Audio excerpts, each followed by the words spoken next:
Buenas tardes, alumnos. Buenas tardes con todos. Quien les habla es la doctora Rosana Mendoza Mesa, médico dermatóloga, docente sede Hospital de Policía.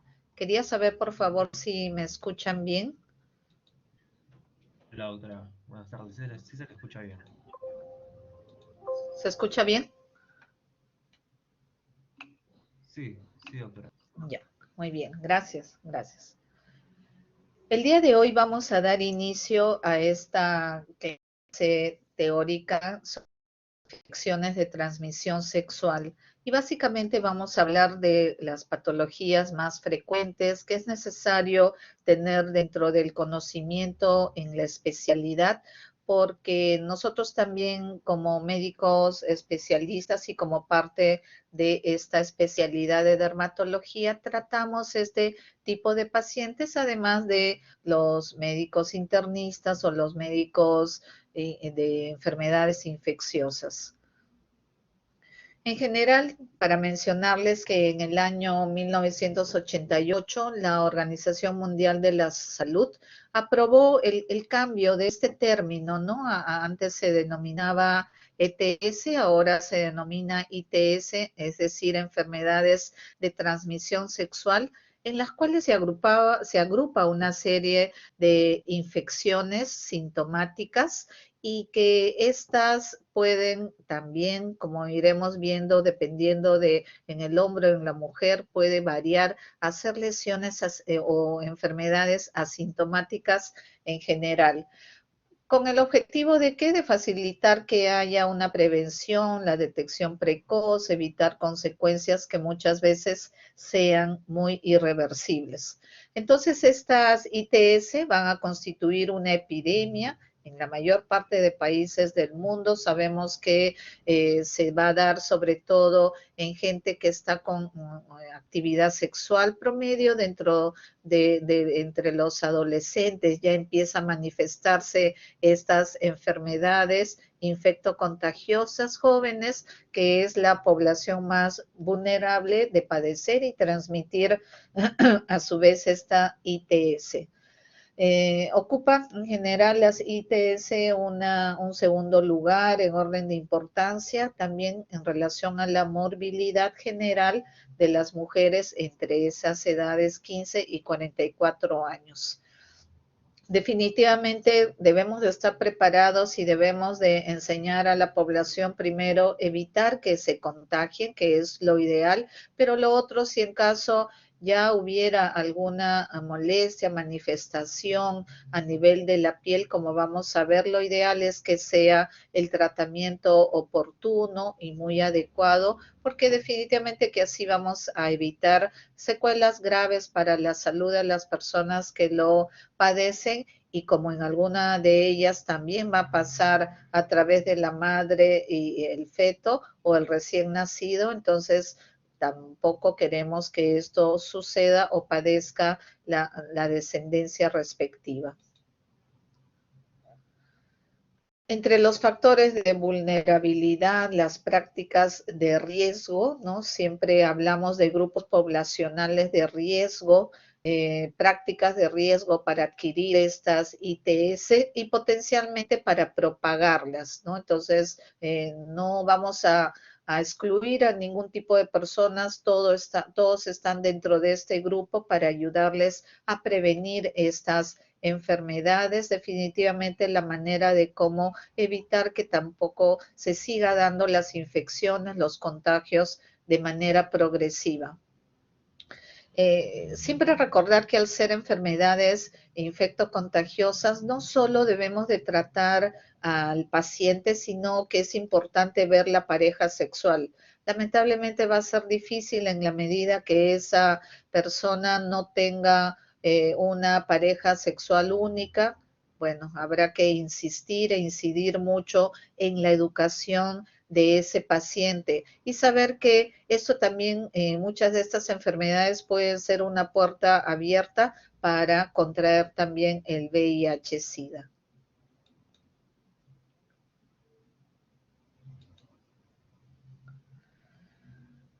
Lo que vamos a ver el día de hoy, dentro de estas infecciones de transmisión sexual, la sífilis, la gonorrea, el chancroide, el linfogranuloma venéreo y el granuloma inguinal. En relación a la sífilis, esta sífilis en general como característica, siendo una enfermedad infecciosa de transmisión sexual causada por este treponema pallidum, que es una espiroqueta. La importancia de conocer los estadios en los cuales van a haber algunas manifestaciones muy particulares en estas etapas, como vamos a ver, en la sífilis primaria, en la sífilis secundaria, en la primaria donde básicamente vamos a encontrar el chancro, que como vamos a ir viendo, revisando, es una lesión única, indurada, muchas veces indolora, pero que puede estar asociada a adenopatías regionales. A diferencia de la sífilis secundaria, que ya tiene un comportamiento o una manifestación a nivel de la piel de manera diferente, y acá sí debemos de recordar este término, que la sífilis secundaria viene a ser la gran simuladora o la gran imitadora, porque a nivel de la piel se puede manifestar cualquier tipo de reacción, desde lesiones a nivel de la piel, lesiones a nivel de las mucosas, puede ser lesiones papulosas, eritema, lesiones hasta lesiones más elevadas, es decir, puede imitar a las características de otras enfermedades, por eso es que debemos de tener también presente algunos datos especiales que nos va a ayudar a poder hacer el diagnóstico de esta sífilis, como por ejemplo que casi es patognomónico el hecho de que ante alguna sospecha de esta afección, la presencia de lesiones a nivel palmar, a nivel plantar, es bastante frecuente, por eso que no debemos de dejar de pensar entre nuestro diagnóstico diferencial cuando encontramos esta afección en palmas o en plantas. Definitivamente de distribución mundial, 10.6 millones de personas que contraen la sífilis anualmente. Y en relación a esta espiroqueta gran negativa, que es el treponema pallidum, que es muy pequeñito, de 5 a 20 micras de largo por 0.5 de diámetro, son como flagelos, ¿no? Que van a tener alguna movilidad. Es una bacteria bastante frágil como características principales. Y en relación a su etiología, la fisiopatología, definitivamente este treponema pallidum tiene que tener una puerta de ingreso hacia el organismo. Puede ser alguna solución de continuidad, puede ser a través de la piel o a través de las mucosas también. Generalmente la vía de contagio es, en general, en todas estas enfermedades, incluso en esta sífilis, principalmente la vía sexual, aunque también vamos a encontrar otras formas de infección, como es a través de intrauterino, de repente transfuncional, no es lo más frecuente, pero sí principalmente la vía sexual. En relación a lo que les mencionaba, que existen algunos estadios, tanto tempranos como tardíos, donde va a haber una serie de cambios muy característicos, como por ejemplo en el estadio temprano, diferenciándolo del estadio tardío. En el temprano van a haber fenómenos inflamatorios que no van a dejar cicatriz, son altamente contagiosos y hay una rápida división del treponema. A diferencia del estadio tardío, cuyos fenómenos van a ser más degenerativos, sí van a dejar cicatriz, son poco contagiosos, pero con una lenta división del treponema. Dentro de ellos mismos se van a subdividir dentro de este estadio temprano. Vamos a encontrar la sífilis primaria, la sífilis secundaria y la sífilis latente, que lo vamos a ver en los dos, pero en esta primera etapa lo denominamos sífilis latente temprana, a diferencia que en el estadio tardío ya está la sífilis latente tardía y la llamada sífilis terciaria. Datos que debemos de tener en cuenta porque recuerden que todas ellas van a tener una manifestación especial. Desde que se da el crecimiento del organismo, va a ingresando al sitio de la infección, diseminándose a través de los tejidos, y posteriormente esa sífilis primaria con la aparición del chancro como lesión principal asociada a una linfadenopatía regional, o las formas de sífilis secundarias donde hay una diseminación mayor de la infección y que recuerden una vez más el término, la presentación a nivel de la piel, que es una gran simuladora que puede imitar a muchas enfermedades y sin embargo se trata de esta sífilis. O la sífilis latente, ¿no? Que es algo recurrente, de la sífilis secundaria con síntomas en más del 25% de las personas que lo padecen, y un 72% puede no tener complicaciones, pero hacer posteriormente la fase terciaria o quedándose con la presentación en esa fase terciaria con manifestaciones como el goma, sífilis cardiovascular, compromiso neurológico en estos pacientes y algo más que vamos a ir revisando progresivamente. Para no olvidarnos dentro de la sífilis temprana y la sífilis tardía, esa subdivisión de sífilis primaria, secundaria, las formas latentes tempranas y pasando ya a la sífilis tardía, la forma latente tardía y la sífilis terciaria.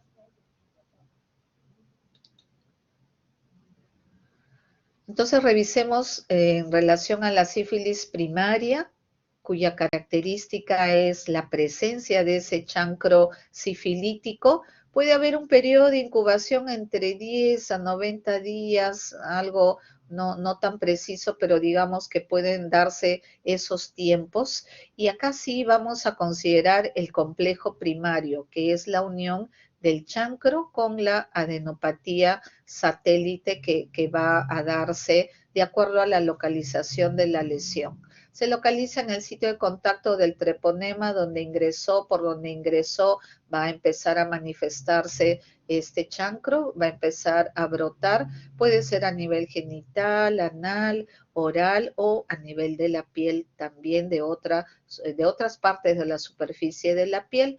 La característica casi siempre es una lesión única, redondeada, puede llegar hasta 1 a 2 centímetros de diámetro. La otra característica es que progresivamente esos bordes primero son bastante netos, se pueden hacer un tanto indurados con una superficie lisa, el color rojizo en todas estas lesiones y no duele, no molesta, esto es indoloro, puede desaparecer espontáneamente. Eso también hay que tener en cuenta, que este chancro sin tratamiento puede desaparecer espontáneamente, no tan rápido, pero esto puede suceder.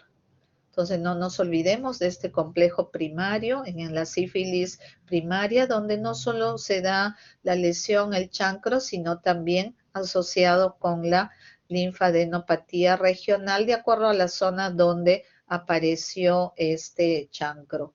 Entonces esa adenopatía puede ser única, puede ser múltiples. Estas generalmente son no inflamatorias, ¿no?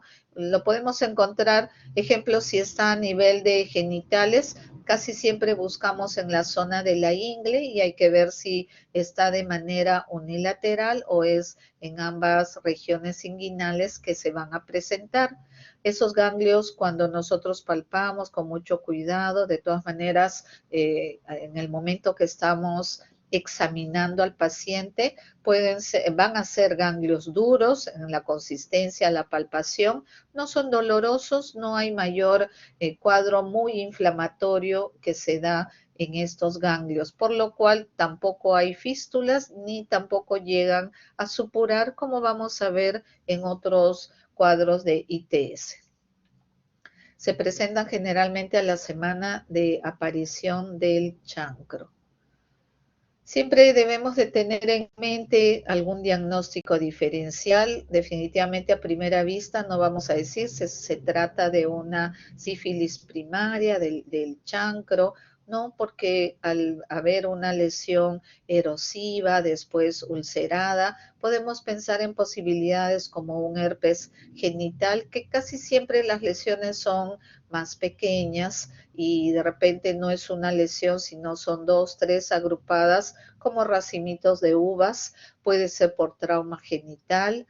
Esta erupción fija drogas que el paciente, donde el paciente hace una reacción alérgica y que la reacción alérgica puede ser muy focalizada. Por ejemplo, a nivel de genitales puede haber una mácula eritematosa, posteriormente una vesiculación, erosión y darnos la apariencia como si fuera una infección de transmisión sexual y solo fue una reacción alérgica llamada erupción fija a drogas.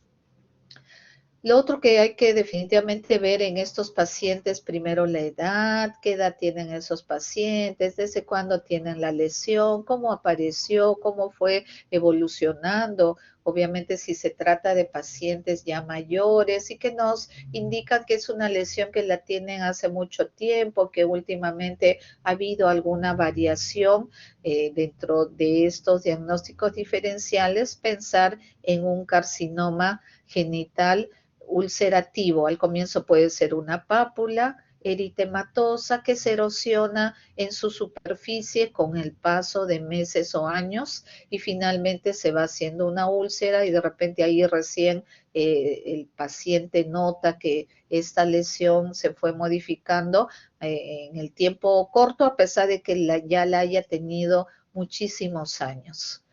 El chancroide también, pero algunos cambios que vamos a ir viendo en las imágenes que tiene bordes irregulares, pero acá sí ya es muy más inflamatoria, hay un exudado amarillento y también es dolorosa a diferencia del chancro. Enfermedad de Behçet que también puede tener la formación de estas lesiones ulceradas a nivel de la piel. Cuando queremos hacer el diagnóstico de esta sífilis primaria, básicamente a través de la microscopía de campo oscuro para evidenciar la presencia de este treponema en campo oscuro, la evidencia del chancro, pruebas como la BDRL, los anticuerpos anticardiolipinas también nos va a ayudar, ¿no? Para que nosotros podamos hacer el diagnóstico respectivo. También nos ayudamos, no lo he puesto acá, pero también está dentro de la posibilidad, además de los exámenes que le vamos a pedir al paciente, el hecho de solicitar una biopsia de piel donde también vamos a evidenciar estos cambios inflamatorios a nivel de la piel. Avanzando en esos diferentes estadios dentro de esta misma enfermedad, secundaria. Más o menos va a aparecer a los 60 días de lo que aparece la lesión inicial, que es el chancro, y la característica principal ya es una erupción múltiple que se va diseminando progresivamente, que puede comprometer tanto piel y mucosas, hasta órganos internos, ya tiene una mayor magnitud de diseminación a nivel hematógena. Y vamos a ver, por ejemplo, que a nivel de la piel, vamos a encontrar la llamada rociola sifilítica, lesiones maculares, eritematosas, estas lesiones son redondeadas, como que asemejaran lentejitas, localizadas a nivel del tronco, no hay mayor sintomatología, definitivamente no son contagiosas, estas no se contagian con el contacto con otra persona, que pueden involucionar espontáneamente y van dejando también máculas hipopigmentadas en relación a la rociola. Posteriormente ya van apareciendo lesiones más elevadas, lesiones papulosas que se van a infiltrar más, también eritematosas, pequeñas y múltiples, y que pueden tener la manifestación en la superficie de una descamación en la periferia, ¿no? Puede haber en cualquier parte de la superficie de la piel que la localización a nivel de palmas y plantas, ya al encontrar esto en el examen clínico, tendría que ser bastante sugestivo de un cuadro de sífilis. Las sifílides papulosas ubicadas en zona de pliegues, cualquier área donde hay pliegues y sobre todo a nivel anogenital, que son zonas donde los pacientes se pueden contagiar. La misma humedad de la localización, a pesar de que estas lesiones se van hipertrofiando, pero hace que se pierda la capa córnea, la capa más superficial de estas lesiones y esto va a recibir el nombre de condilomas planos. Características dentro de esta sífilis secundaria, la manifestación a nivel de piel. Pero las mucosas también tienen el compromiso respectivo con enantemas faringios, también focos eritematosos a nivel de la mucosa oral, o de repente la formación de esas placas redondeadas, blanquecinas en mucosa oral a nivel de genitales, que son las sifílides, o también placas que ya no solo son uniformes, un tanto elevadas, sino que se van haciendo erosivas, al comienzo rojizas, localizadas como en esta imagen en el dorso de la lengua, y se va a producir una pérdida de las papilas, la alteración en las papilas gustativas, lo que se llama la lengua depapilada, y que posteriormente ya eso se puede ulcerar mucho más. O aquellas queilitis, aquellas zonas generalmente en los ángulos en las comisuras labiales, llamado perleche sifilítico, eritema, descamación constante, persistente, y que es parte también de estos cuadros. Compromiso a nivel de otras zonas, por ejemplo, áreas pilosas, como el cuero cabelludo, manifestaciones en otros órganos. La principal es esa adenopatía que vamos encontrando en diferentes localizaciones, síntomas constitucionales, muchas veces esa pérdida de peso, lo vemos no del todo normal, ese paciente, además de las lesiones que vamos encontrando a nivel de la piel, y el compromiso de otros órganos como a nivel de vías respiratorias, a nivel del hígado, el riñón, y compromiso del sistema nervioso central, compromiso ocular o auditivo. Entonces, progresivamente esta manifestación ya escapa solo del sitio de inoculación, sino se va haciendo más intenso, más extensa estas lesiones. Y esto es lo que debemos de tener presente, sobre todo cuando estamos examinando un paciente. No es lo frecuente que patologías a nivel de la piel tengan su manifestación en palmas y plantas. Entonces, si vemos que esto es una persona, este paciente es una persona joven, no, de verdad que no dejemos de sospechar esto, lesiones maculares, eritematosas o papulitas que van formando esta plaquita como un collarete de una zona descamativa en cada una de las lesiones, sugestiva de esta sífilis secundaria. Hay otras manifestaciones como lesiones más elevadas, pero que se van haciendo erosivas en cualquier parte de la piel donde se produjo el contagio, a nivel de genitales, a nivel de la región perianal, a nivel de la región perineal también, y que son los llamados condilomas planos, esas pápulas que por la misma zona de roce, de fricción, se van erosionando o son lesiones más húmedas. Y eso también hay que considerar dentro de las manifestaciones a nivel del cuero cabelludo, por ejemplo, con la presencia de esta alopecia llamada alopecia apolillada o una alopecia en claros, ¿no?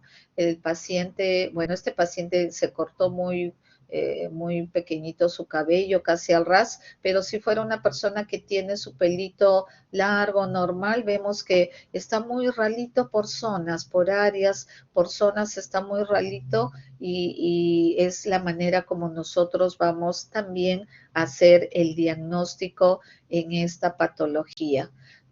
Un dato en la experiencia, en el tiempo que uno ha estado viendo muchos pacientes de la especialidad. Recuerdo el caso de una niña, entre niña y entrando a la adolescencia.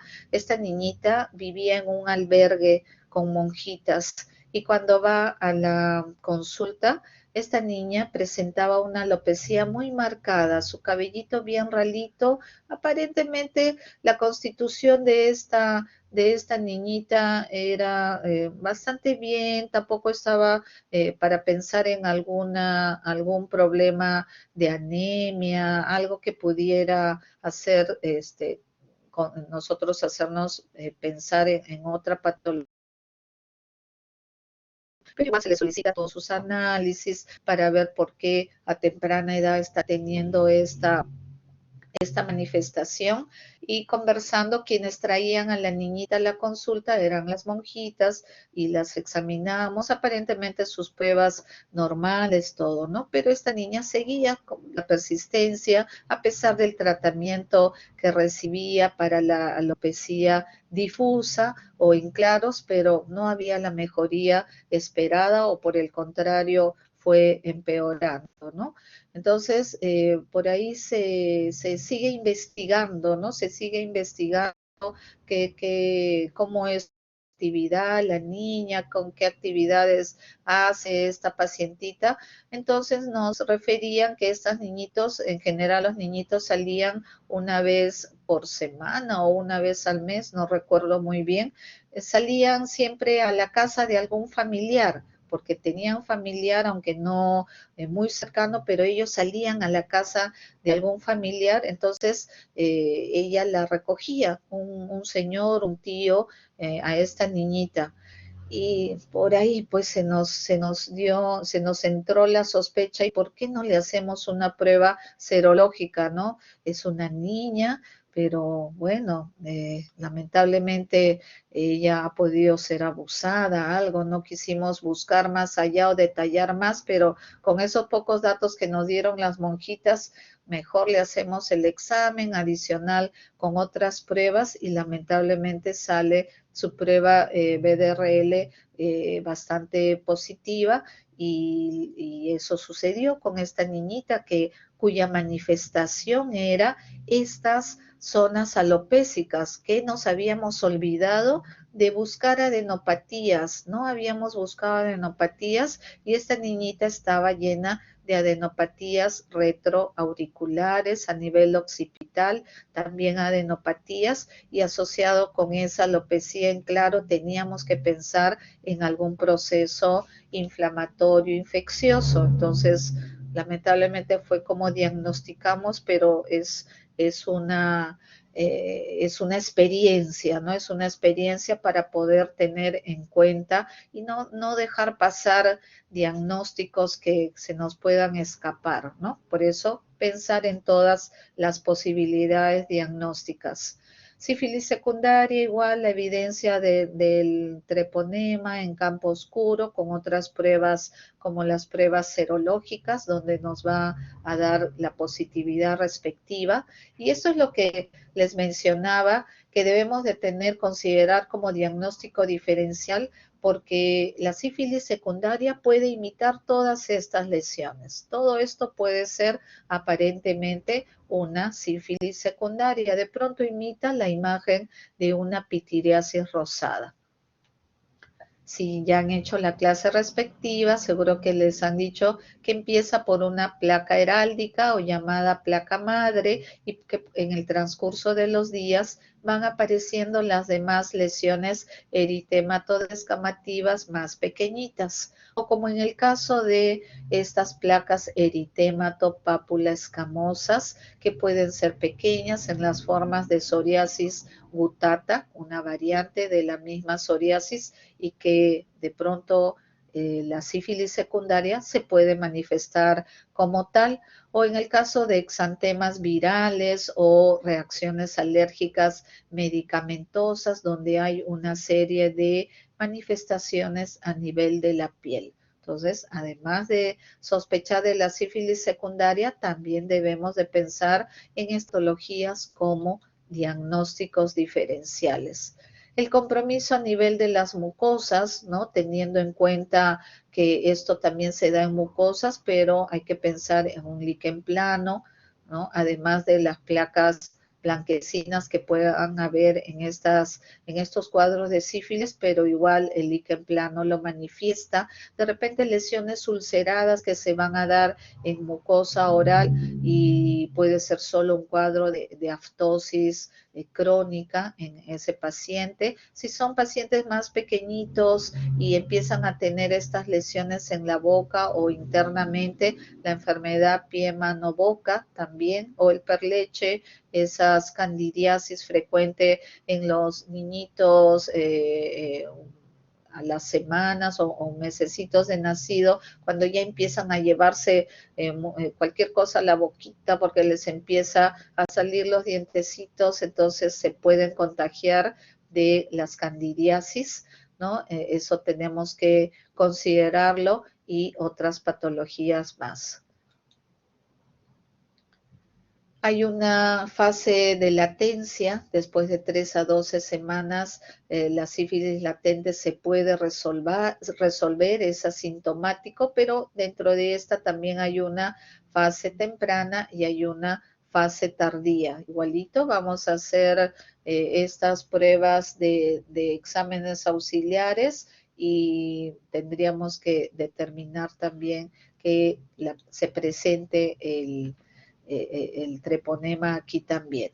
Y las formas de sífilis tardía, que no es en relación a la terciaria, que no es lo frecuente, es bastante infrecuente, puede ser después de meses, de años que ha tenido la primoinfección, y aquí el compromiso es mucho mayor, mucho más intenso, mucho más severo, con la presencia de diferentes lesiones, como por ejemplo a nivel de la piel o a nivel de mucosas, con estas lesiones llamadas tubérculos o las lesiones llamadas gomas. Los tubérculos, que generalmente son bastante numerosos, son de un color cobrizo, lesiones elevadas que van a ulcerarse, no siempre, pero se pueden ulcerar en su superficie, y estos definitivamente van a curar dejando una zona de cicatrización atrófica. En relación a los gomas, pueden ser únicos o unos cuantos que van apareciendo, van a dejar también zonas de cicatrices acrómicas, y la localización, lo más frecuente en miembros inferiores, miembros superiores, a nivel de la cabeza, y también puede ser a nivel de órganos internos. También se puede dar la llamada neurolúes, donde hay todo un proceso inflamatorio meningovascular. Puede haber la llamada o las formas de parálisis general progresiva, porque hay una afección cortical de manera difusa. No lo único, puede de repente ese paciente manifestar algunas manías, demencias, trastornos de la memoria y hasta depresión. O la tabes dorsal, donde hay una degeneración de los cordones posteriores de la médula espinal. El paciente es hipotónico, arrefléxico, también pueden haber artropatías o subluxaciones, fracturas, dolores, pueden haber ciertos dolores que pueden imitar un abdomen agudo, que no es quirúrgico, pero es la característica en estas manifestaciones de neurolúes. Las formas cardiovasculares o manifestaciones cardiovasculares en la sífilis terciaria, con una insuficiencia valvular, los aneurismas a nivel de la aorta, las estenosis coronarias o una miocarditis, como que es más severo, más intenso. Estas formas de sífilis terciaria, lo bueno que son muy infrecuentes. Tengamos presente también sus diagnósticos diferenciales cuando la manifestación de esas gomas o esos tubérculos que se van dando en la superficie de la piel.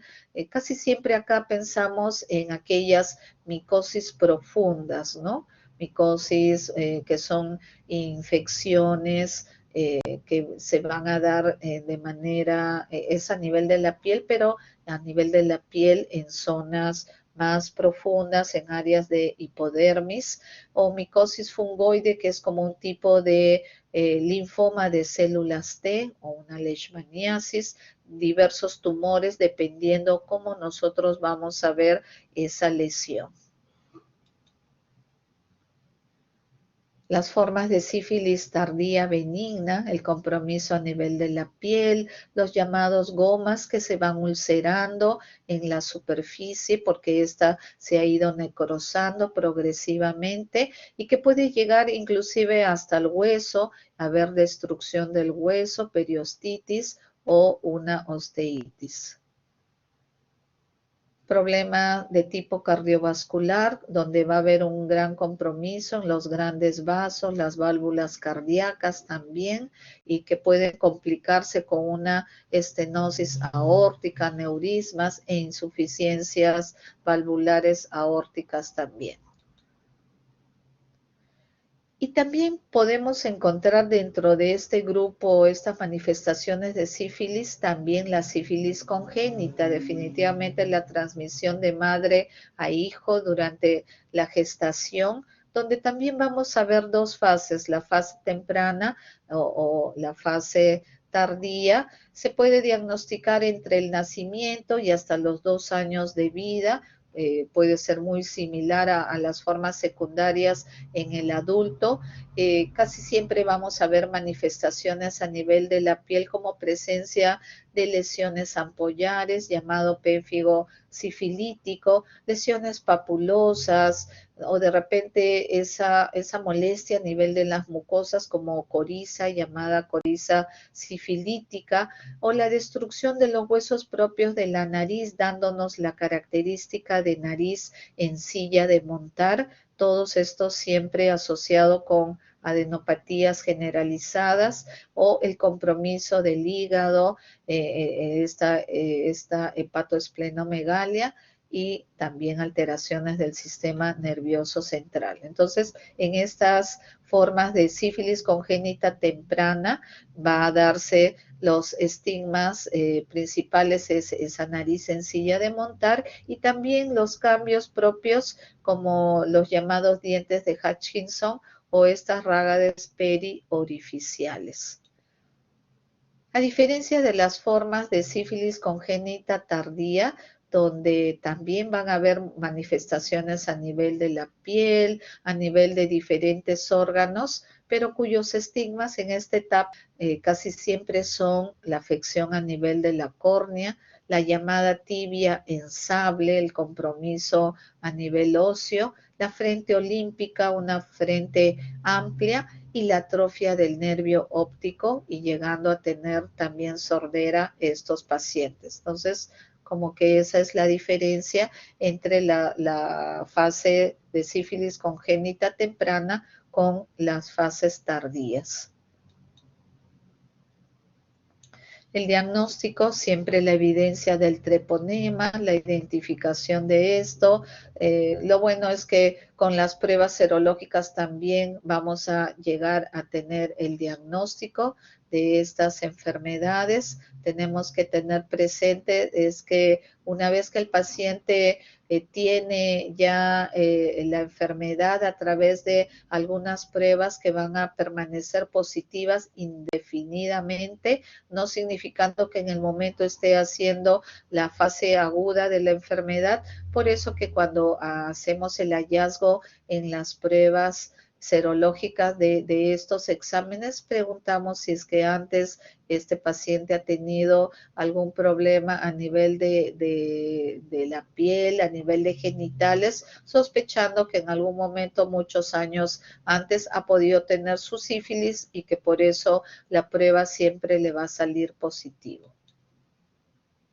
El tratamiento, lo bueno que no hay mayor resistencia de este treponema y se le indica la penicilina benzatínica, 2.4 millones unidades en una sola dosis a nivel intramuscular, pero también podemos dejarle en las formas latentes tardías o también en las formas terciarias como penicilina G benzatínica. Y como estamos hablando de penicilinas, tenemos que considerar que ese paciente no vaya a ser alérgico a la penicilina. En personas no gestantes, tenemos que considerar que si es alérgico, podríamos darle la doxiciclina de 100 miligramos oral cada 12 horas durante un mes, o también las tetraciclinas, 500 miligramos oral cada 6 horas durante un mes, ¿no? Entonces ahí tenemos una opción ante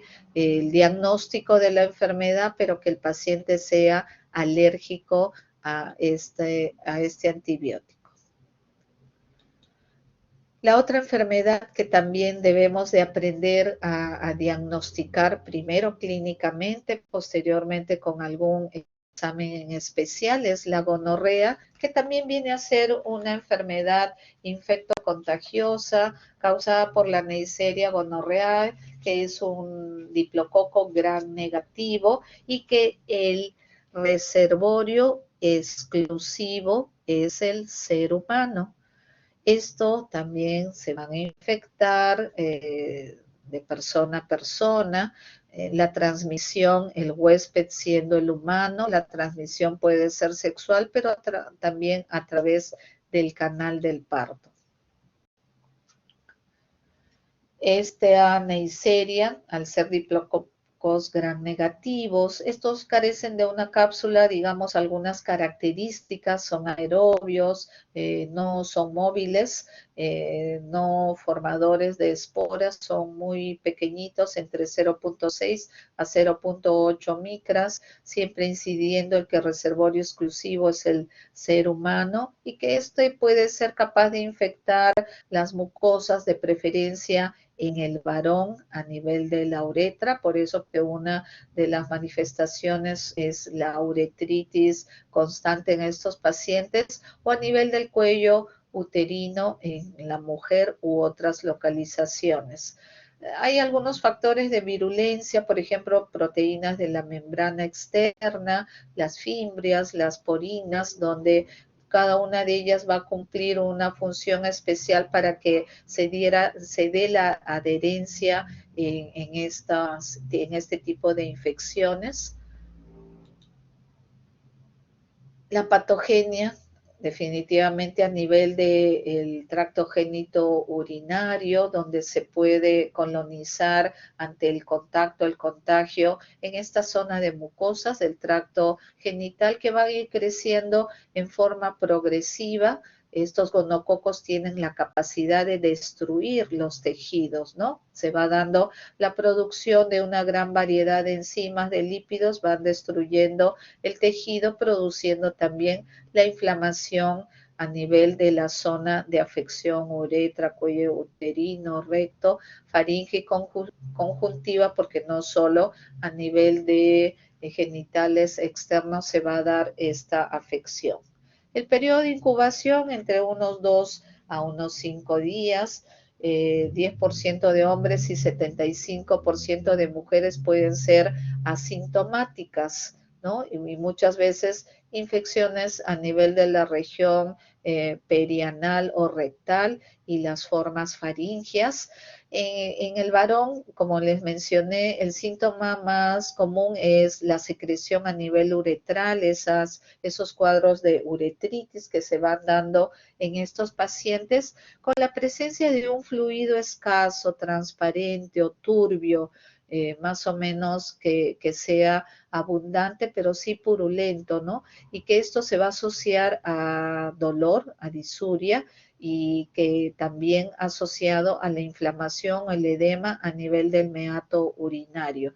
Entonces, en estos pacientes siempre preguntamos si es que ha evidenciado la presencia de alguna secreción al final de la micción o si en el momento de exprimir la zona distal en esta zona cercana a la uretra ha evidenciado la presencia de alguna secreción purulenta. Obviamente los pacientes que lo tienen lo mencionan que sí. A diferencia de que en las mujeres, si bien en el varón la mayoría de ellos va a ser sintomático, en las mujeres se comporta diferente porque la mayoría de ellas, o entre 50% o un poquito más, son asintomáticas. Entonces ellas normalmente no tienen síntomas, o los síntomas son muy leves o son muy inespecíficos. Obviamente ya cuando se da el flujo vaginal, con mayor razón sangrado vaginal o el dolor, ya es una evidencia de que se puede estar dando esta afección, pero lamentablemente en la mayoría no va a producir mayor molestia, son manifestaciones asintomáticas. En el hombre, recordar una vez más lo que más frecuentemente vamos a observar, la uretritis aguda en la parte, la uretritis anterior, acompañado de, además de la secreción uretral purulenta, dolor, disuria, a veces ese edema intenso que se da en el mato, o ese cuadro de balanitis, o de repente en todo el genital, en todo el pene, y la epididimitis, que es otra manifestación que es infrecuente, al igual que las prostatitis agudas o crónicas. También se dan estas, pero lo más frecuente es la uretritis anterior. Características clínicas en aquellas mujeres que sí son sintomáticas, que se puede evidenciar esto, y en aquellas que progresivamente ya se va dando esta afección a nivel de edema, región periuretral, dando también una uretritis, cervicitis, gonocócica, donde ya evidenciamos la secreción purulenta, o una vaginitis, también secreción a nivel vaginal, la disuria, dolor pélvico, que muchas veces puede imitar alguna afección pélvica, ¿no? Donde no necesariamente en el momento de evidenciar esta enfermedad inflamatoria pélvica vamos a decir que se trata de una gonorrea, pero debe de estar dentro de nuestras posibilidades diagnósticas. Pero también puede haber localizaciones extragenitales, como por ejemplo a nivel faringio, con esta faringitis, eritema, hay coexistencia a su vez de infección genital. Entonces, si sospechamos por ahí algo, también hay que examinar por completo a ese paciente, o esas gonorreas rectales donde hay una proctitis con dolor y secreción purulenta, y también las infecciones oculares a través de la manifestación como conjuntivitis gonocócica. Puede haber recién nacidos que están expuestos a estas secreciones, ¿no? Entonces también pueden hacer alguna manifestación de esta enfermedad, obviamente porque la mamá ha estado infectada. Ocasionalmente estos cuadros de queratoconjuntivitis, una mayor inflamación por autoinoculación en el globo ocular, y puede haber infecciones de conjuntivas, además de píforas, el edema palpebral, seguido de ese exudado purulento, ¿no? Entonces, casi siempre al hablar de gonorrea, cualquiera de sus manifestaciones, la presencia de esa secreción purulenta que se va a ir dando en el transcurso del tiempo que tiene este paciente la afección. Y también hay otra manifestación que es esta infección gonocócica diseminada llamada síndrome artritis dermatosis gonocosemia. Esto tiene un periodo de incubación de entre 7 a 30 días, una infección a nivel de las mucosas, un resultado de una bacteriemia gonocócica, que más frecuente ocurre en mujeres, es mayor que en los hombres. Las fuentes de infección generalmente pueden ser a nivel de la faringe, la uretra o el mismo cervix. Puede haber un prodromos antes de la manifestación en estas localizaciones preferenciales, como fiebre, malestar general, cierto decaimiento, dolores articulares, sobre todo a nivel de rodillas, codos o articulaciones de manera distal. Entonces, estos cuadros de síndrome de artritis, dermatosis, gonocosemia va a producir una tenosinovitis, puede haber problemas a nivel acral como en rodillas, codos, muñecas o tobillos, en localizaciones como tendones extensores o flexores. Hay una mayor sensibilidad a la palpación en estas zonas. Se puede dar una artritis séptica y también a nivel de la piel diferentes manifestaciones como la presencia de pápulas, pápulas eritematosas que después se van a hacer pustulosas, dispersas, que se van a necrosar y que muchas veces es por el compromiso también a nivel de los vasos, dando esa vasos sanguíneos, dando la manifestación de una vasculitis séptica embólica. Este síndrome artritis, dermatosis gonocosémica, compromiso articular, tendones, compromisos a nivel de la piel con diferentes manifestaciones. El diagnóstico, hay que identificar a la Neisseria gonorrea en secreciones mucosas. La tinción con gramo o con tinción con azul de metileno va a ser bastante útil y es como nosotros vamos a evidenciar esta Neisseria, las características que se van a ver dentro del macrófago que tiene estas características. Algunos diagnósticos diferenciales, cualquier patología donde se produzca uretritis, definitivamente no gonocócica, o esas uretritis persistentes, ¿no? Donde siempre también tenemos que pensar en otras enfermedades que, por ejemplo, que se afecte esas personas con tricomona vaginalis, gardnerena vaginales, micoplasmas en genitales, sobre todo ante la evidencia de secreción, ya cuando hay un flujo mayor, más intenso y de diferentes características ese flujo en estas pacientes. O esa mucocervicitis purulenta, también no gonocócica, también tendría que ser donde hay inflamación de la mucosa uretral, canal endocervical, que también se puede encontrar edematoso, un tejido más friable que puede sangrar y que definitivamente va a traer molestias como dolor pélvico, disuria, una necesidad urgente de miccionar, la presencia también de esa secreción vaginal y o uretral, ¿no? Entonces, como por ejemplo en las clamidia trachomatis. El tratamiento, en esto también lo más recomendado es una ceftriaxona de 250 miligramos, indicamos una ampollita intramuscular, una dosis de esta ceftriaxona asociado con acitromicina, 1 gramo oral y todo esto es una dosis única.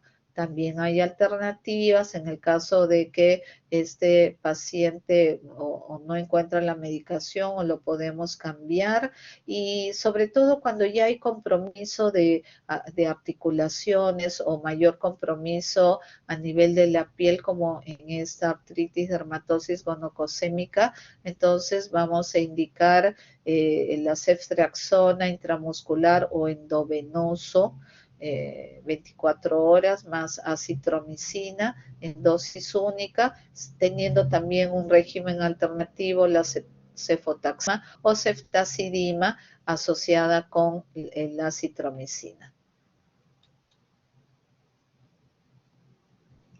sugerencias, recomendaciones y alternativas, ¿no? No solo estas cefalosporinas, también otro tipo de cefalosporinas en monodosis, probablemente no lo tengamos todos en nuestro mercado farmacológico, pero igual lo que tengamos lo vamos a usar y van bien estos pacientes. A veces no van solos, van asociados con otro tipo de infecciones, ¿no? Por eso es que lo asociamos con la citromicina, le podemos dar la doxiciclina, de repente una quinolona como monodosis, norfloxacino o lomefloxacino, este no lo tenemos acá, pero está dentro de las alternativas, sobre todo cuando hay coinfección con otro tipo de enfermedades.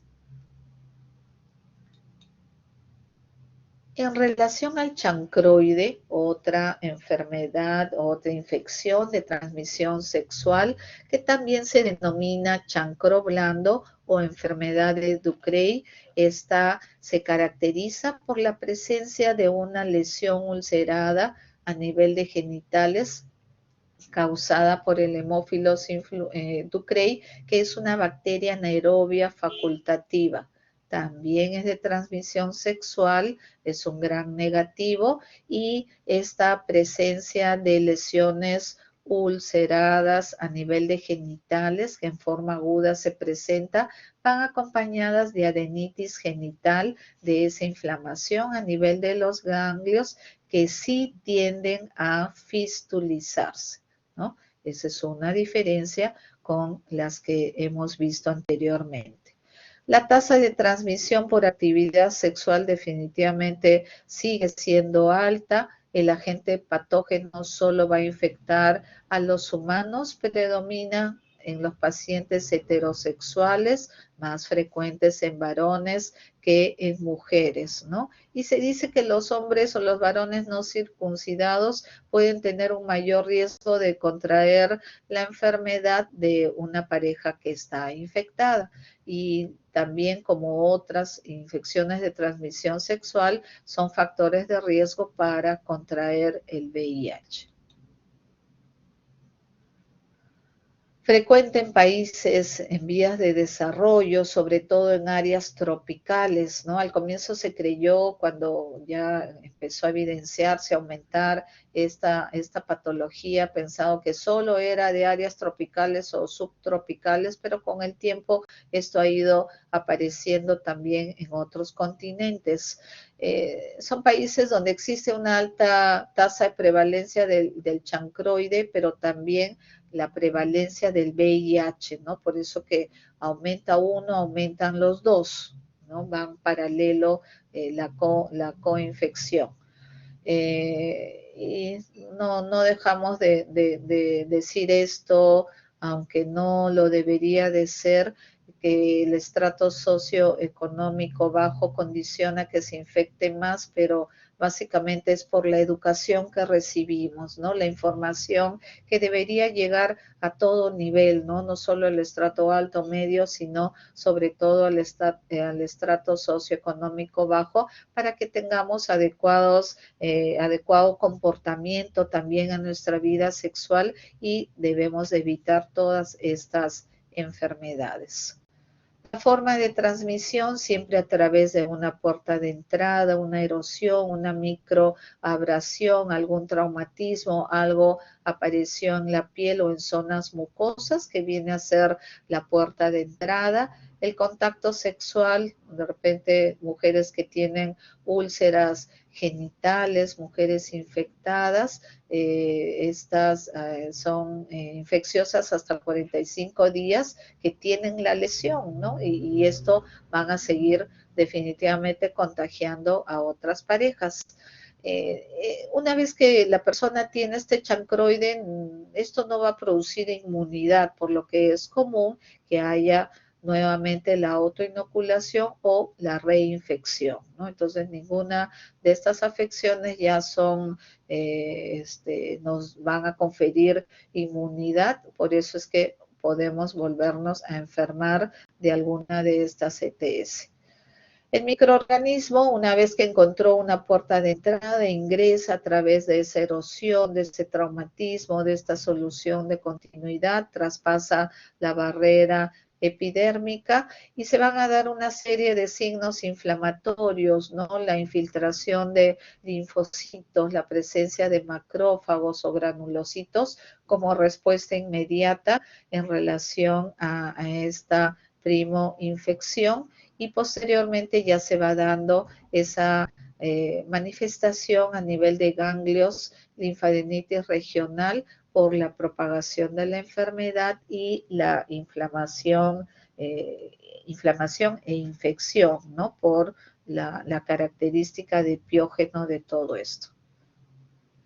El chancroide como característica, el agente causal, el Mófilos ducreyi, bacilo anaerobio, gran negativo, es bastante pequeñito, no es móvil, no forma esporas, se van formando como cadenitas uno tras de otro, y requiere mina, que es el factor 10 para el desarrollo, y el reservorio también es el humano.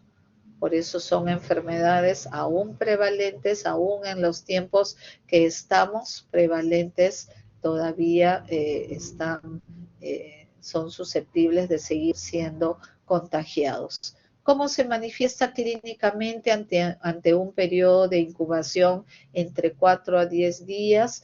No hay prodromos, no hay mayor molestia, síntomas generales. La aparición a nivel del sitio de inoculación, al comienzo unas papulitas aisladas, posteriormente estas pápulas van haciéndose de repente en mayor cantidad o haciéndose más extensas con un eritema en la periferia, y a los días ya empieza una lesión más dolorosa donde vamos a evidenciar una zona pustulosa. Luego de esa lesión elevada pustulosa se va a formar una ulceración a nivel de la superficie de esa lesión papulopustulosa, bordes no muy bien definidos, no bien determinados. La base tiene un tejido de granulación, el tejido como que es más friable, está cubierto por ese exudado necrótico purulento entre un gris amarillento. En el varón, generalmente la localización a nivel del frenillo, el prepucio y el glande, y en las mujeres a nivel de labios mayores, labios menores, el introito vaginal o la región perianal.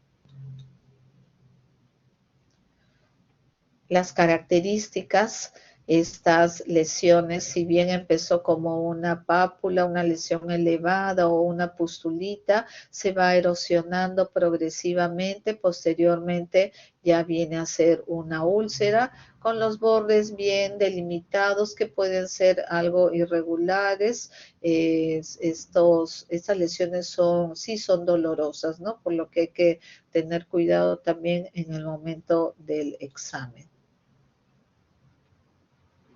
Se pueden formar ya lesiones mayores como ulceraciones sépticas, donde sí vamos a encontrar exudado necrótico, amarillento, grisáceo.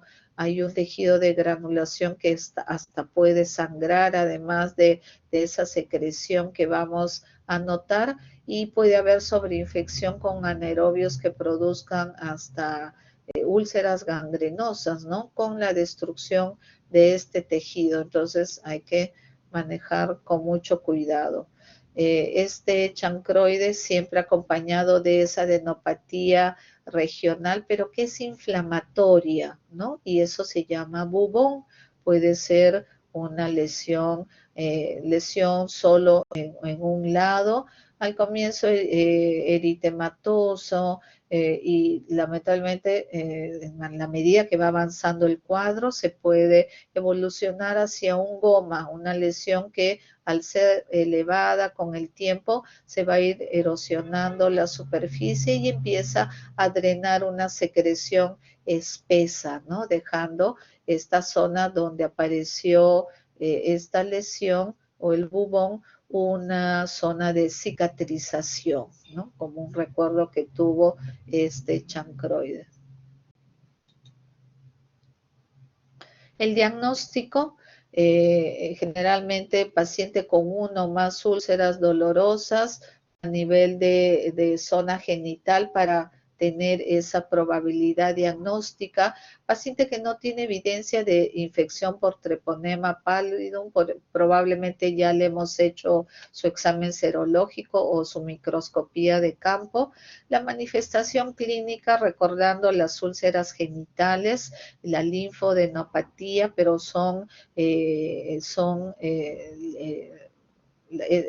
estos ganglios que van a tener un proceso de mayor inflamación, infección con drenaje, con secreción en estas zonas, son más exudativos, a diferencia de otras lesiones ulceradas donde no van a tener estas características. Si queremos hacer una tinción Gram, esta va a ser negativo. Se puede requerir cultivos especiales, pudiera ser en el caso de no tener la evidencia todavía de este chancroide. Siempre pensar en diferentes tipos de lesiones ulceradas a nivel de la piel, a nivel de genitales, dentro de ellos las mismas ITS con todas sus variantes o como el herpes simple, la sífilis, el linfogranuloma venéreo, el granuloma inguinal, alguna infección por hongos que de pronto pueda producir, además de eritema, descamación, erosiones a nivel de la piel y con mayor razón a nivel de mucosas cuando se trata sobre todo de infecciones por hongos como las cándidas o enfermedades no infecciosas donde debemos también tener presente el síndrome de Behçet, el eritema pigmentado fijo, un cuadro de psoriasis, no es lo frecuente, pero sí hemos visto pacientes cuya única manifestación de lesión que es del mismo cuadro de psoriasis que la tiene solo a nivel de genitales. Es algo raro, pero se puede producir. Cuando ya vamos a hacer el tratamiento respectivo como tratamiento de primera línea, tenemos a la citromicina, 1 gramo dosis única, con la ceftriaxona, 250 miligramos intramuscular, dosis única. Hay también de segunda línea, ahí podríamos utilizar la ciprofloxacino. La eritromicina no lo usamos mucho a pesar que es bastante bueno en estas patologías, pero lamentablemente la eritromicina trae mucho problema gástrico, ¿no? Entonces, definitivamente, nuestro paciente, si le podemos dar la citromicina como dosis única y una ampollita como dosis única, suficiente en vez de darle 7 días, 4 veces al día, una medicación que sí sabemos que es muy frecuente que pueda producir molestias digestivas. No se recomienda tetraciclinas, amoxicilinas, el sulfametoxazol, porque la mayor parte de estas cepas pueden ser resistentes, ¿no? Entonces lo ideal es no utilizarlo. Cuando en esas adenopatías que se van haciendo más inflamatorias, ya se forma el bubón característico en este chancroide, los pacientes muchas veces van a requerir de drenaje. Hay que hacer un corte respectivo para que pueda drenar el contenido seropurulento de esta zona de afección, ¿no? No siempre solo con la medicación va a ser suficiente, sino que van a requerir de esto. Como en toda infección de transmisión sexual, no dejemos de preguntar por la pareja sexual, si tiene una única pareja sexual o si sabe cómo se contagió para que la persona también que lo contagió pueda ser tratada, examinada y tratada. Otra de estas ITS viene a ser el linfogranuloma venéreo, y este linfogranuloma venéreo que está causada por la clamidia trachomatis, pero algo muy particular, muy especial, que son los serotipos L1 y L3. En otras en otros autores nos dicen inclusive L1, L2 y L3, ¿no? Pero son serotipos muy particulares de Clamidia trachomatis que producen este linfogranuloma venéreo. ¿Cómo se caracteriza? Por la presencia de una lesión primaria a nivel de genitales y también con una linfadenitis secundaria, formación de estos bubones y también con compromisos como una proctitis. No es lo frecuente, pero pudiera dejar secuelas tardías como una fibrosis, como un linfedema o fístulas, también se forman fístulas.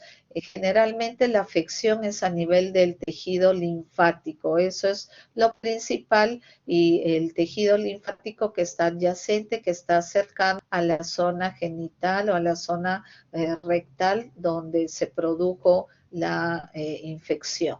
Y también tiene gran importancia porque también es un potencial facilitador de la transmisión del VIH.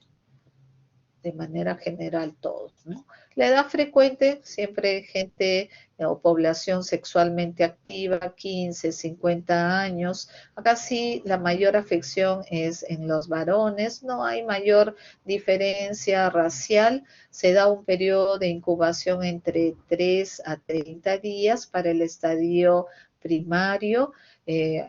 Puede haber algunos factores predisponentes, ese grupo etario juvenil o el hecho de tener múltiples parejas sexuales, el hecho de una historia de ITS a repetición o coinfección con otras ITS, y el reservorio no se conoce, pero la transmisión se atribuye largamente a portadores que son asintomáticos y en el caso de las mujeres.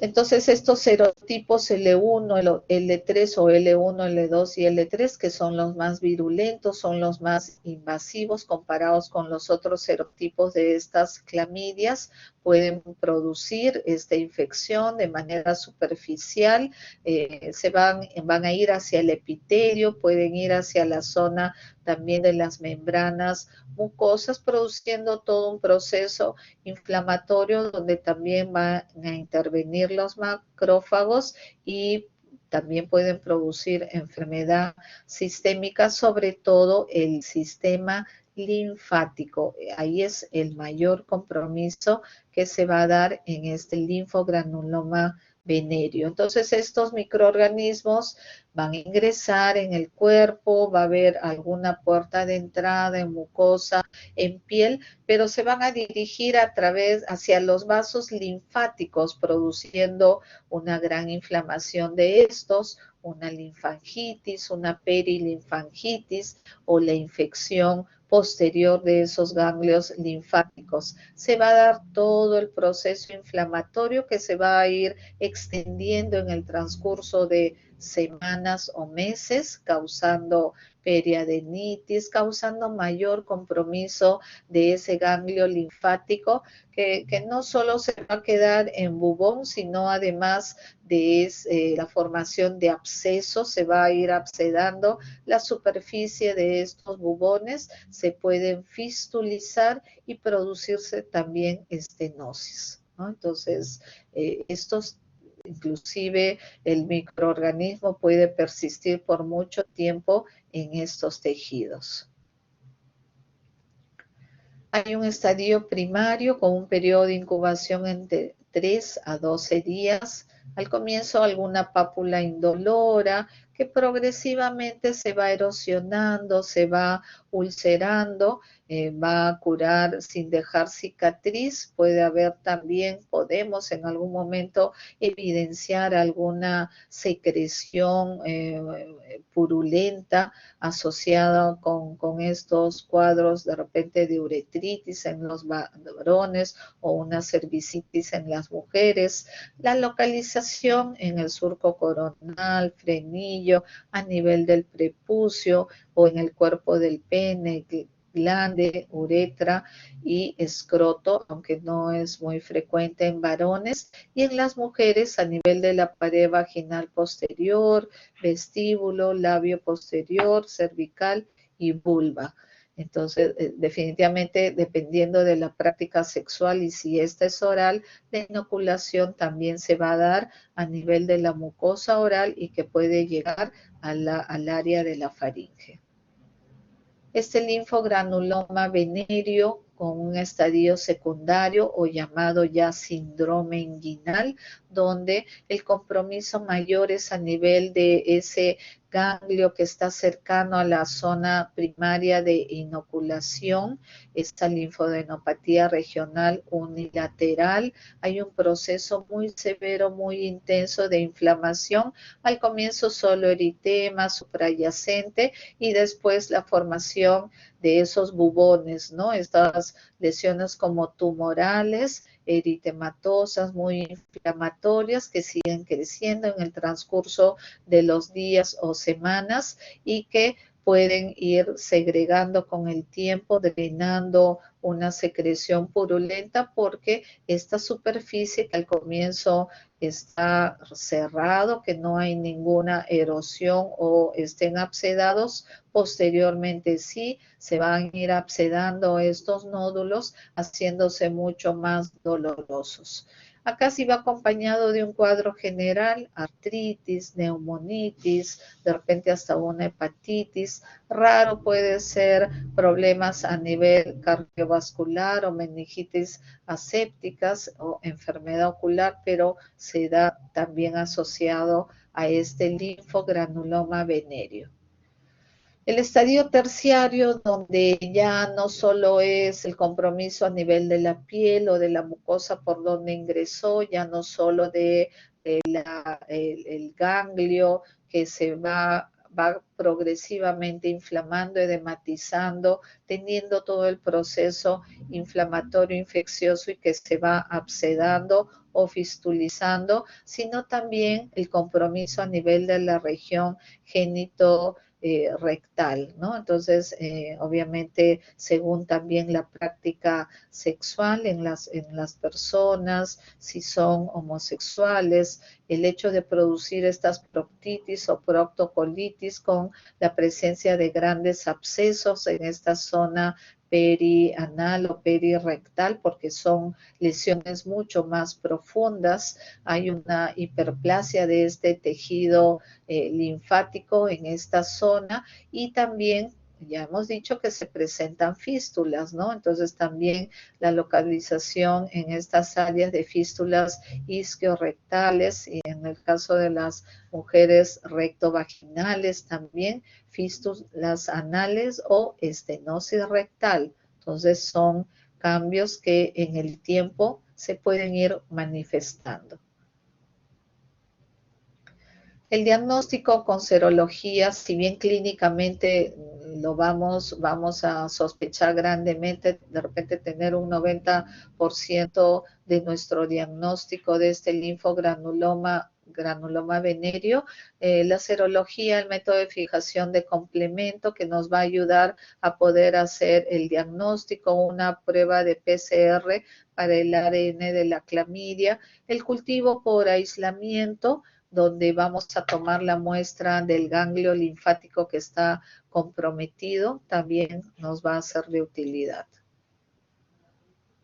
Diagnósticos diferenciales, cualquier afección que se da a nivel de la piel, de pronto esa afección que ya se va dando en alguna cadena ganglionar o imitar, por ejemplo, sospechar que nada más se trate de una hernia y que no tenga nada que ver con procesos infecciosos.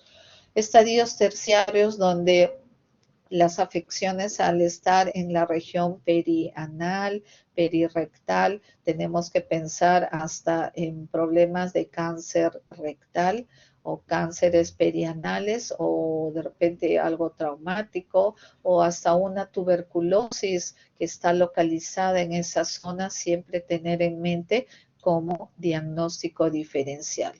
Los tratamientos, definitivamente lo principal en todos estos debería de ser la manera de cómo prevenir que no se infecten estas personas. Las alternativas, una doxiciclina de 100 miligramos 2 veces al día por 21 días. La alternativa que una vez más les menciono, no es lo mejor, pero si no hay y tenemos al alcance la eritromicina, hay que darle cada 6 horas por 21 días. La duración del tratamiento, unas 3 semanas, y en este caso los bubones también muchas veces, si no han drenado espontáneamente, necesitan el drenaje o la aspiración para que nos ayude a bajar toda la inflamación. Definitivamente en estos pacientes hay que hacer un seguimiento bastante estricto en el tratamiento para ver la evolución, cómo es que va cambiando y no dejar de llamar a la pareja sexual o indicarle al paciente que debe de venir la pareja sexual para también hacer el diagnóstico y el tratamiento respectivo. Y finalmente el granuloma inguinal o llamado donovanosis, cuyo agente etiológico es un bacilo gram negativo, que es la Klebsiella granulomatis, que va a producir una infección bacteriana ulcerosa, progresiva, crónica, no es frecuente, pero también se puede manifestar como parte de estas infecciones de transmisión sexual. Entre los 20 y 40 años hay algunas poblaciones donde puede manifestarse mucho más esta afección.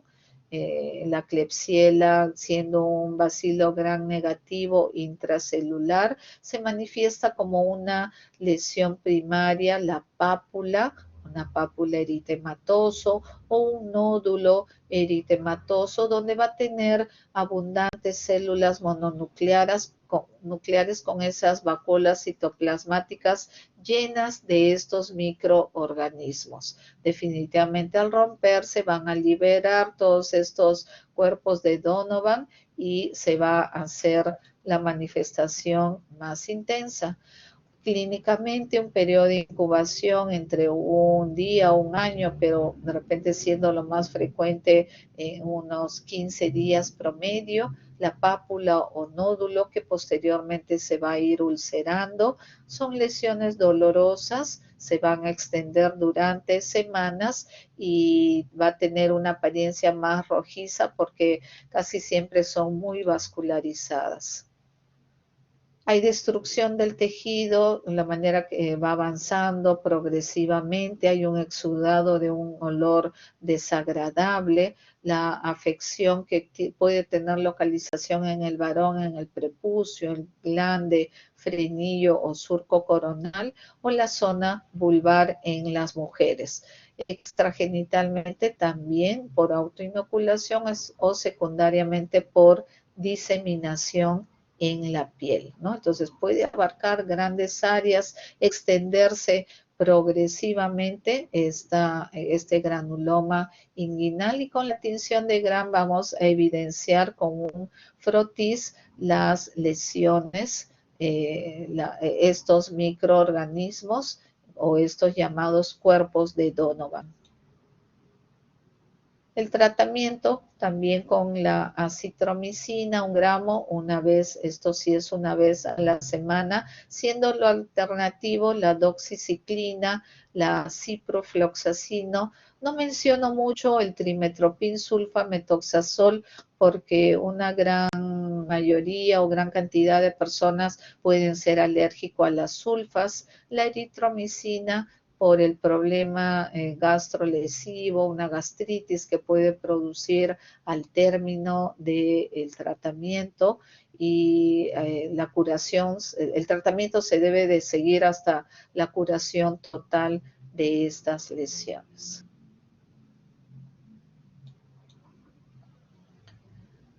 Y con eso doy por terminado la revisión de estas enfermedades de transmisión sexual, que definitivamente una vez más lo ideal es que en el tiempo se mejore la primera etapa que debe de ser el evitar que se den estas enfermedades como parte de un programa de capacitación constante, permanente, que esto se debe dar a nivel de las escuelas, ¿no? Esto no tiene por qué llegar en la etapa adulto, que ya cuando uno se infectó, cuando la persona ya lo tiene recién, ahí se está enterando que puede suceder todo ello, ¿no? Probablemente a nosotros pueda ser más fácil comprender esto porque ya lo hemos asimilado, sabemos lo que puede producir esto, pero hay poblaciones donde no les llega ningún tipo de información, mucho menos maneras de prevenir estas enfermedades, ¿no? Entonces, recordar que también estas enfermedades pueden ser más fácil que estos pacientes tengan también otras enfermedades como como el VIH simultáneamente con alguna de estas afecciones y no dejemos finalmente, si bien vamos a sospechar de estas patologías, pero tener en mente las diferentes patologías que tienen afecciones similares, sobre todo manifestación de lesiones erosivas o lesiones ulceradas a nivel de genitales y que de pronto no sea una infección de transmisión sexual, sino se trate de otra patología. ¿Listo? ¿Alguna pregunta? ¿Alguien quisiera hacer alguna pregunta en relación a estas clases?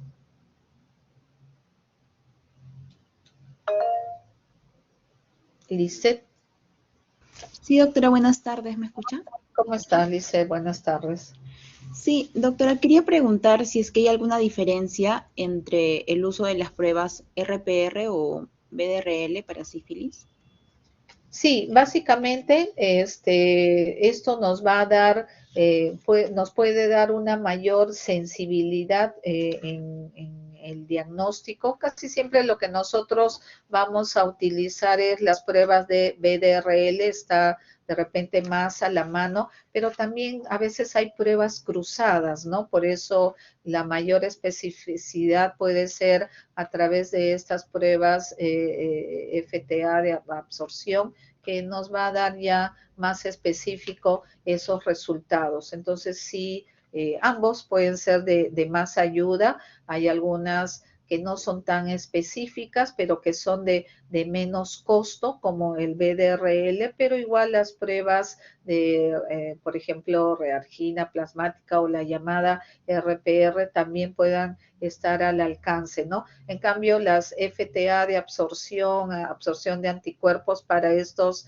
treponemas, como que nos va a ayudar más, son más específicas. Eso básicamente va a ser la diferencia entre estos dos, ¿no? Si tenemos las dos, hasta muchas veces pedimos los dos, ¿no? Pero si tenemos los dos, definitivamente que preferiríamos utilizar aquellas pruebas treponémicas que son más específicas, como la FTA de absorción.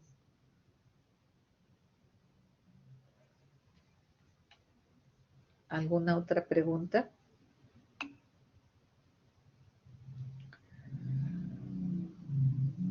Muy bien.